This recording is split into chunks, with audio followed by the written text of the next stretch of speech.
여러분 혹시 이런 생각 해보신 적 있으십니까? 나는 그래도 85세까지는 건강하게 살 수 있겠지. 하지만 병원에서 30년 동안 어르신들을 진료하면서 저는 아주 냉정한 사실 하나를 알게 됐습니다. 많은 분들이 85세라는 나이를 건강하게 넘지 못한다는 사실입니다. 얼마 전 한 어르신이 제게 이런 말씀을 하셨습니다. 선생님, 요즘 병원에 오는 친구들을 보면 다들 아픈 데가 많습니다. 85세가 이렇게 힘든 나이인 줄 몰랐습니다. 그 말을 듣고 저는 한동안 아무 말도 할 수 없었습니다. 왜냐하면 그 말이 단순한 하소연이 아니라 실제 현실이기 때문입니다. 실제로 우리나라에서 85세는 건강의 분수령이 되는 나이입니다. 이 시점을 전후로 몸 상태가 갑자기 무너지는 분들이 많습니다. 그런데 여기서 중요한 사실 하나가 있습니다. 제가 30년 동안 수많은 어르신들을 지켜보며 발견한 공통점입니다. 85세를 건강하게 넘는 분들과 그렇지 못한 분들 사이에는 분명한 차이가 있습니다. 이 차이는 유전자도 아니고 돈도 아니고 특별한 약도 아닙니다. 바로 일상 속에서 반복되는 몇 가지 습관입니다. 이 습관을 모르고 지내면 어느 날 갑자기 쓰러지는 일이 생기기도 합니다. 어제 응급실에서 있었던 일입니다. 82살 박철수 아버님이 의식을 잃은 채 실려왔습니다. 가족들은 어제까지 멀쩡하셨는데 갑자기 쓰러지셨다고 말했습니다. 하지만 진료 기록을 살펴보니 전혀 갑작스러운 일이 아니었습니다. 지난 6달 동안 이미 여러 신호가 나타나고 있었기 때문입니다. 사람의 몸은 절대 갑자기 무너지지 않습니다. 항상 조용한 신호를 먼저 보냅니다. 문제는 대부분의 사람들이 그 신호를 나이 탓이라고 생각하고 그냥 넘긴다는 것입니다. 통계 자료를 보면 우리나라 평균 기대 수명은 약 83세입니다. 하지만 건강하게 생활할 수 있는 건강 수명은 73세 정도입니다. 이 말은 많은 사람들이 마지막 10년을 아픈 몸으로 살아간다는 뜻입니다. 특히 85세를 넘는 시점부터 치매 발병률이 급격히 증가하고 심장 질환으로 인한 사망률도 크게 높아집니다. 그런데 놀랍게도 이 가운데 상당수는 충분히 예방할 수 있는 문제입니다. 그래서 오늘 이 영상에서는 85세를 넘기지 못하는 분들에게 공통적으로 나타나는 4가지 위험 신호를 말씀드리려고 합니다. 이 중 한 가지라도 해당된다면 반드시 끝까지 보셔야 합니다. 왜냐하면 이 영상 하나가 여러분의 노후 건강을 완전히 바꿀 수도 있기 때문입니다. 그리고 영상 끝에서는 90살 100세까지 건강하게 사는 분들이 실제로 실천하는 5가지 장수 습관도 알려드리겠습니다. 지금 영상을 보고 계신 여러분은 몇 살이신가요? 댓글에 나이를 남겨주시면 연령대별로 꼭 필요한 건강 정보를 다음 영상에서 자세히 알려드리겠습니다. 그럼 이제 본격적으로 말씀드리겠습니다. 85세를 넘기지 못하는 첫 번째 위험 신호는 많은 어르신들이 가장 쉽게 놓치는 문제입니다. 바로 만성질환을 제대로 관리하지 않는 습관입니다. 다음 이야기에서 이 문제를 실제 사례와 함께 자세히 말씀드리겠습니다. 85세를 넘기지 못하는 첫 번째 위험 신호는 바로 만성질환을 제대로 관리하지 않는 습관입니다. 많은 어르신들이 이렇게 생각합니다. 나는 약을 먹고 있으니까 괜찮다. 하지만 진료실에서 수많은 환자분들을 만나며 제가 느낀 것은 약보다 더 중요한 것이 생활 습관이라는 사실입니다. 제가 절대 잊지 못하는 환자 한 분이 있습니다. 77살 김영철 아버님이었습니다. 어느 날 새벽 3시 갑자기 119로 응급실에 실려오셨습니다. 아버님은 15년째 고혈압 약을 꾸준히 드시고 계셨습니다. 그래서 가족들도 큰 걱정을 하지 않았다고 합니다.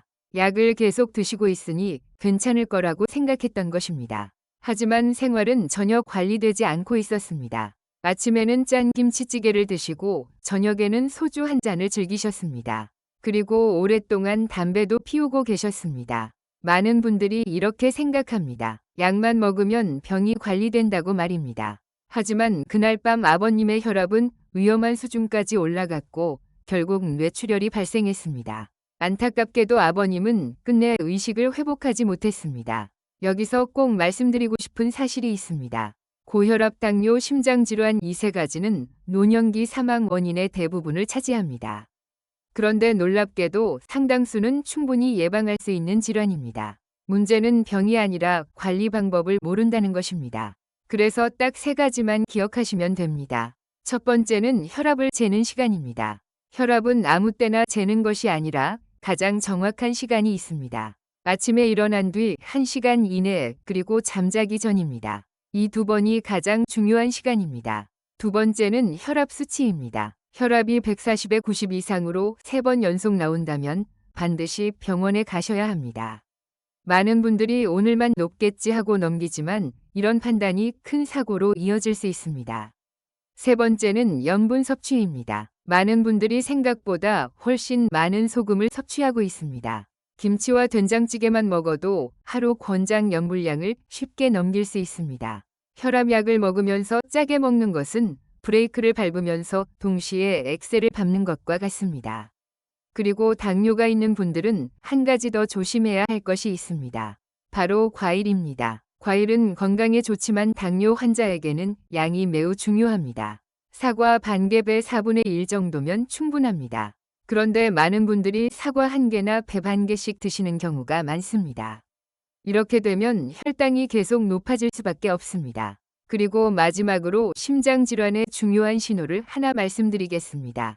계단 한 층만 올라가도 숨이 차거나 가슴이 조이는 느낌이 들거나 어깨나 턱까지 통증이 퍼지는 느낌이 있다면 절대 그냥 넘기면 안 됩니다. 특히 새벽 4시에서 6시 사이에 이런 증상이 나타난다면 더욱 위험합니다. 많은 심장사고가 이 시간대에 발생하기 때문입니다. 그렇다면 85세를 넘기지 못하는 두 번째 위험 신호는 무엇일까요? 많은 분들이 전혀 위험하다고 생각하지 않는 습관입니다. 하지만 이 습관 때문에 노년의 건강이 급격히 무너지는 경우가 많습니다. 바로 움직이지 않는 생활입니다. 3부에서 이 이야기를 이어서 말씀드리겠습니다. 85세를 넘기지 못하는 두 번째 위험 신호는 바로 움직이지 않는 생활입니다. 많은 분들이 이렇게 말합니다. 나는 집에서 잘 쉬고 있으니까 건강에 좋다. 하지만 나이가 들수록 가장 위험한 것이 바로 오래 앉아 있는 생활입니다. 제가 기억하는 한 어머님의 이야기를 들려드리겠습니다. 경기도에 사시던 74살 최순덕 어머님이었습니다. 코로나가 시작된 이후 어머님은 거의 집 밖으로 나가지 않으셨습니다. 하루 대부분의 시간을 텔레비전 앞에서 보내셨고 화장실을 갈 때를 제외하면 거의 움직이지 않으셨습니다. 처음에는 별 문제가 없어 보였습니다. 하지만 6달이 지나면서 몸에 변화가 나타나기 시작했습니다. 다리가 점점 약해졌고 걷는 속도도 눈에 띄게 느려졌습니다. 그러던 어느 날 화장실에서 넘어지셨습니다. 그 사고로 고관절이 부러졌고 급하게 수술을 받으셨습니다. 수술 자체는 성공했지만 이후 회복 과정에서 여러 합병증이 생겼고 결국 건강이 크게 악화되었습니다. 이 사례가 특별한 일이 아니라는 점이 더 중요합니다. 나이가 들면 근육이 자연스럽게 줄어들기 때문입니다. 연구에 따르면 30살 이후부터 근육량은 매년 조금씩 감소하기 시작하고 60세 이후에는 감소 속도가 훨씬 빨라집니다. 근육이 줄어들면 몸에서 여러 문제가 동시에 발생합니다. 균형 감각이 떨어져 낙상 위험이 크게 높아지고 면역력이 약해져 감염에 취약해집니다. 또 혈당 조절이 어려워져 당뇨가 악화되기도 하고 심폐 기능이 약해져 조금만 움직여도 숨이 차게 됩니다. 특히 허벅지 근육은 건강의 핵심이라고 할 수 있습니다. 노년기 낙상 사고 중 상당수가 허벅지 근육이 약해지면서 발생합니다. 고관절 골절은 노년기에 매우 위험한 부상으로 알려져 있습니다. 이 골절이 발생하면 이후 1년 안에 건강이 크게 악화되는 경우가 많습니다. 그래서 지금 집에서 간단하게 확인할 수 있는 방법 하나 알려드리겠습니다. 의자에 앉은 상태에서 허벅지 가장 굵은 부분을 줄자로 한번 재보십시오. 남성은 34cm, 여성은 33cm 이하라면 근육이 많이 줄어든 상태일 수 있습니다. 또 하나 간단한 테스트가 있습니다. 의자에서 팔을 사용하지 않고 5번 연속 일어날 수 있는지 한번 해보십시오. 한 발로 30초 정도 균형을 잡고 서 있을 수 있는지도 확인해 보십시오. 그리고 문 손잡이를 힘들이지 않고 돌릴 수 있는지도 중요합니다. 이 세 가지 중 하나라도 어렵다면 근력 운동이 필요하다는 신호일 수 있습니다. 하지만 여기서 중요한 사실 하나 말씀드리겠습니다.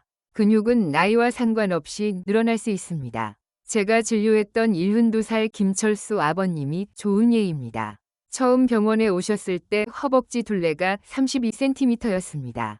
하지만 6달 동안 꾸준히 운동을 하신 후 36cm까지 늘어났습니다. 걷는 속도도 빨라졌고 계단도 훨씬 편하게 오르내리게 되었습니다. 운동은 거창할 필요가 없습니다. 처음에는 의자에 앉았다 일어나기를 10번 정도 해보십시오.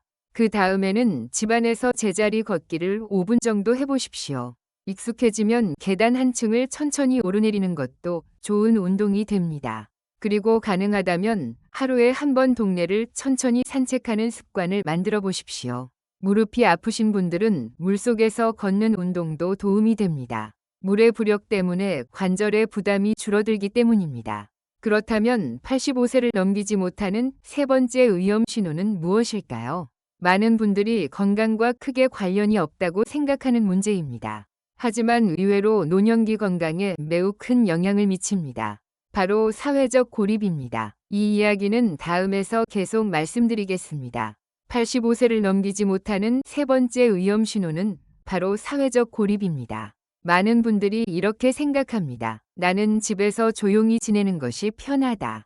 사람 만나는 것이 귀찮다. 하지만 나이가 들수록 사람과의 대화가 줄어드는 것은 생각보다 큰 영향을 미칩니다. 제가 기억하는 한 어머님의 이야기를 들려드리겠습니다. 인천에 사시던 79살 이영희 어머님이었습니다. 남편분이 돌아가신 이후 어머님의 생활은 완전히 달라졌습니다. 자녀들은 모두 멀리 살고 있었고 가까이 지내던 친구들도 하나둘 세상을 떠났습니다. 어머님은 점점 집에 혼자 있는 시간이 많아졌습니다. 어떤 날은 하루 종일 한마디도 하지 않는 날도 있었습니다. 처음에는 단순히 외로움 정도로 보였습니다. 하지만 6달 정도가 지나자 변화가 나타나기 시작했습니다. 아들이 어머님을 찾아왔을 때 이상한 일이 벌어졌습니다. 어머님이 아들을 바로 알아보지 못했던 것입니다. 며칠 전 일도 기억하지 못하고 방금 했던 말도 잊어버리는 일이 반복되었습니다. 이런 변화는 단순한 노화가 아닐 수 있습니다. 연구 결과를 보면 사회적으로 고립된 노인은 활발하게 사람들과 교류하는 노인보다 치매 발병 위험이 훨씬 높다는 결과가 있습니다. 놀라운 점은 외로움이 건강에 미치는 영향이 흡연이나 비만과 비슷한 수준이라는 연구도 있다는 사실입니다. 그 이유는 간단합니다. 대화는 뇌를 가장 활발하게 움직이게 하는 활동이기 때문입니다. 사람과 이야기할 때 우리는 듣고 생각하고 기억하고 반응합니다. 이 과정에서 뇌의 여러 영역이 동시에 활성화됩니다. 그래서 하루 종일 말할 일이 없는 생활이 계속되면 뇌 활동이 점점 줄어들게 됩니다. 특히 우울증이 함께 나타나는 경우에는 더 주의해야 합니다. 우울증이 있는 노인의 경우 치매 발생 위험이 훨씬 높아질 수 있다는 연구도 있습니다. 그래서 다음과 같은 신호가 나타난다면 주의를 기울여야 합니다. 잠이 잘 오지 않는다. 식욕이 떨어진다. 예전에 좋아하던 일에 흥미가 없어진다. 그리고 이유 없이 우울한 기분이 계속된다. 이런 증상이 지속된다면 전문가의 도움을 받는 것이 좋습니다. 그렇다면 혼자 사시는 분들은 어떻게 해야 할까요? 아주 간단한 방법부터 시작하면 됩니다. 매일 같은 시간에 가족이나 친구에게 안부 전화를 해보십시오. 동네 가게에서 물건을 살 때 점원과 짧은 대화를 나누는 것도 좋습니다. 엘리베이터에서 이웃을 만나면 인사를 건네는 것만으로도 충분합니다. 산책을 하다가 반려견을 데리고 나온 사람과 잠깐 이야기를 나누는 것도 도움이 됩니다. 이렇게 짧은 대화들이 쌓이면 하루 동안 뇌가 훨씬 활발하게 움직이게 됩니다. 제가 알고 있는 74살 정말순 어머님은 혼자 사시지만 하루가 매우 바쁘게 지나간다고 말씀하십니다.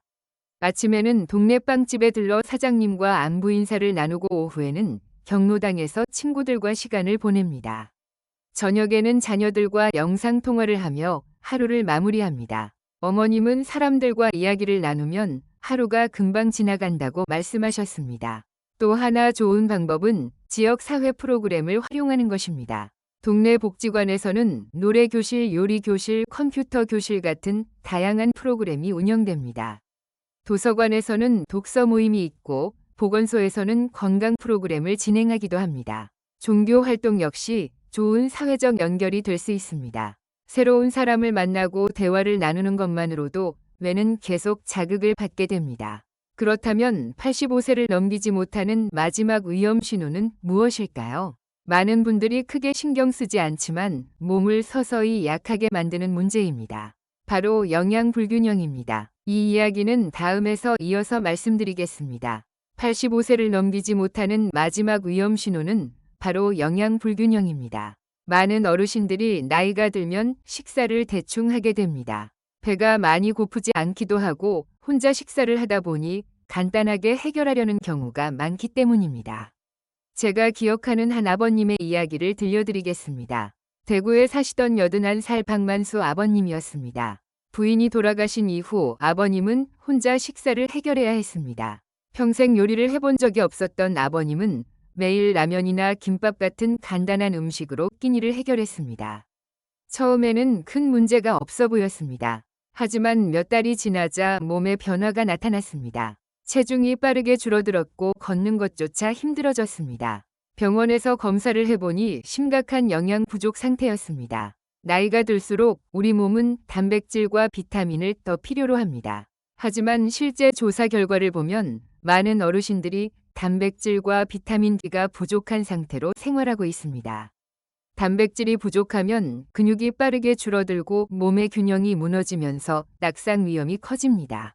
비타민 D가 부족하면 뼈가 약해져 작은 충격에도 골절이 생길 수 있습니다. 그래서 나이가 들수록 식사에서 반드시 챙겨야 할 것이 있습니다.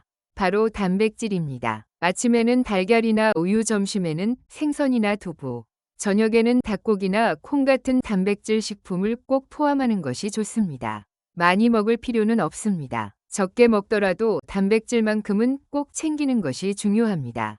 제가 진료했던 많은 장수 어르신들에게 공통적으로 나타나는 습관이 있습니다. 그분들은 특별한 보약을 먹는 것이 아니라 기본적인 생활 습관을 꾸준히 지키고 있었습니다. 그래서 지금부터 90살 100세까지 건강하게 사는 분들이 실제로 실천하고 있는 5가지 장수 습관을 말씀드리겠습니다. 첫 번째는 매일 햇볕을 받으며 걷는 습관입니다. 아침 햇볕을 받으며 걷는 것만으로도 비타민 D가 생성되고 기분을 좋게 하는 호르몬이 분비됩니다. 두 번째는 적게 먹되 단백질은 꼭 챙기는 식사입니다. 세 번째는 하루에 여러 사람과 대화를 나누는 습관입니다. 대화는 뇌를 가장 강하게 자극하는 활동입니다. 네 번째는 정기적인 건강검진입니다. 몸에 작은 변화라도 발견되면 미리 치료할 수 있기 때문입니다. 다섯 번째는 충분한 수면과 마음의 평안입니다. 스트레스를 오래 가지고 가지 않고 하루를 편안하게 마무리하는 습관이 중요합니다. 제가 진료했던 울산의 76살 김명자 어머님은 처음 병원에 오셨을 때 혈압과 당뇨 수치가 매우 높은 상태였습니다. 하지만 가족들과 함께 생활 습관을 바꾸기로 결심했습니다. 햇볕을 받으며 걷기를 시작하고 식사를 바꾸고 사람들과 더 많이 대화를 나누기 시작했습니다. 6달이 지나자 놀라운 변화가 나타났습니다. 혈압과 혈당이 안정되었고 표정도 훨씬 밝아졌습니다. 우리 몸은 나이가 들어도 놀라운 회복력을 가지고 있습니다. 지금 80세라도 지금 85세라도 생활 습관을 바꾸면 몸은 반드시 반응합니다. 그래서 제가 여러분께 마지막으로 질문 하나 드리고 싶습니다. 여러분은 오늘부터 어떤 변화를 시작하시겠습니까? 햇볕을 받으며 잠깐 산책을 하는 것일 수도 있고 식사에서 단백질을 조금 더 챙기는 것일 수도 있습니다. 완벽하지 않아도 괜찮습니다. 작은 변화 하나가 건강한 노후를 만드는 시작이 될 수 있습니다. 85세는 끝이 아니라 새로운 시작일 수 있습니다. 다음 영상에서는 많은 분들이 가장 궁금해하시는 치매를 늦추는 뇌 습관에 대해 말씀드리겠습니다. 건강한 하루 보내시길 바랍니다.